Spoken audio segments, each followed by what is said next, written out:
আসসালামু আলাইকুম। কেমন আছেন বন্ধুরা? এই যে দেখুন, এটা কিন্তু একটা অসাধারণ ভালোবাসা।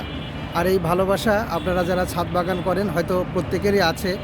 আর আশা করব যাদের নাই তারা অন্তত একটা এই ১২ মাসি আমড়া গাছ আপনার ছাদে রাখার জন্য চেষ্টা করবেন। এখন প্রায় এই যে পাতা ঝরার সময় এসেছে, শীতের পরবর্তী সময় ম্যাক্সিমাম গাছের পাতা ঝরে যায়। আর আমড়া গাছের পাতাটা একেবারে টোটালি ঝরে যায় এই সময়টা। এই কারণে আমার গাছে এখন আর কোনো পাতা নাই। আর যে ফলগুলো আছে সেই ফলগুলোতে পুরো গাছটা একেবারে চমৎকারভাবে একেবারে পরিপূর্ণ হয়ে আছে। প্রতিটি ডালে এইভাবে থোকায় থোকায় আমরা কিন্তু ধরে আছে।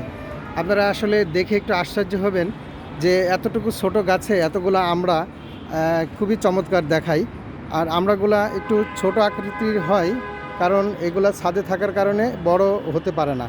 তো সবাই ভালো থাকবেন। আসসালামু আলাইকুম।